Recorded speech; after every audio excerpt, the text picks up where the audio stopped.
আজকে যে ম্যাথটি নিয়ে আলোচনা করব সেটি বিসিএস সহ অন্যান্য চাকরি পরীক্ষার জন্য খুবই গুরুত্বপূর্ণ একটা প্রশ্ন। তো চলুন শুরু করি। 72 সংখ্যাটির মোট ভাজক আছে কয়টি?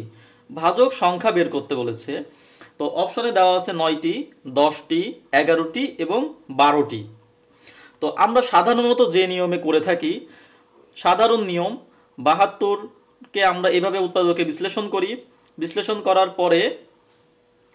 করার পরে আমরা দেখি যে 72-এর ভাজকগুলো হলো 1, 2, 3, 4, 6, 8, 9, 12, 18, 24, 36, 72। মোট কয়টি? 12টি। সুতরাং আমরা এখানে 12টি অ্যান্সার করতে পারি। এটা করতে আমাদের অনেক সময় চলে যাবে।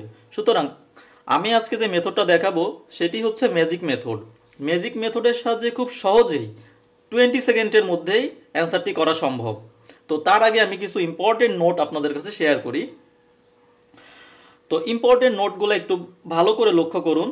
গুণনীয়ক, ভাজক, উৎপাদক এই সবই একই জিনিস। প্রশ্ন এখানে 72 সংখ্যাটির মোট উৎপাদক কতটি? একই প্রশ্ন।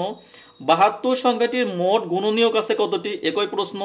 72 সংখ্যাটির মোট ভাজক আছে কয়টি? এটিও একই প্রশ্ন। সুতরাং গুণনীয়ক, ভাজক, উৎপাদক সবই একই জিনিস। 2 নম্বর নোটটা, যৌগিক সংখ্যার গুণনীয়ক সংখ্যা সর্বদা জোড় সংখ্যক হবে। তাহলে যৌগিক সংখ্যার গুণনীয়ক সংখ্যা সর্বদা জোড় সংখ্যক। বর্গ সংখ্যার গুণনীয়ক সংখ্যা সর্বদা বিজোড় সংখ্যক। চলুন আমরা এবার ম্যাজিক মেথডে চলে যাই। তো 72কে আমরা ভেঙে ফেলবো। 72কে ভাঙলে মৌলিক গুণনীয়ক পাওয়া যায় কয়টি? 2 গুণ 2 গুণ 2 গুণ 3 গুণ 3। তো 2 এর গুণনীয়ক আছে, মৌলিক গুণনীয়ক 2 আছে কতবার? 3 বার। মৌলিক গুণনীয়ক 3 আছে কয়বার? 2 বার। সো ভাজক সংখ্যা নির্ণয়ের ক্ষেত্রে বা উৎপাদক সংখ্যা বা গুণনীয়ক সংখ্যা নির্ণয়ের ক্ষেত্রে যে সূত্রটি, সেই সূত্রটি হচ্ছে যে মৌলিক সংখ্যাগুলো পাওয়া যাবে এই মৌলিক সংখ্যার পাওয়ার, মৌলিক সংখ্যার এখানে 2 এর পাওয়ার হচ্ছে 3, মৌলিক সংখ্যার পাওয়ার তার সাথে 1 যোগ করব গুণ অন্য যে মৌলিক সংখ্যাটি থাকবে সেই সংখ্যার পাওয়ার যোগ 1। এখানে 2টা মৌলিক সংখ্যার পরিবর্তে যদি 3টা মৌলিক সংখ্যা বা 4টা মৌলিক সংখ্যা থাকতো তখনও একই ধরনের নিয়ম, মৌলিক সংখ্যার পাওয়ার যোগ 1, মৌলিক সংখ্যার পাওয়ার যোগ 1।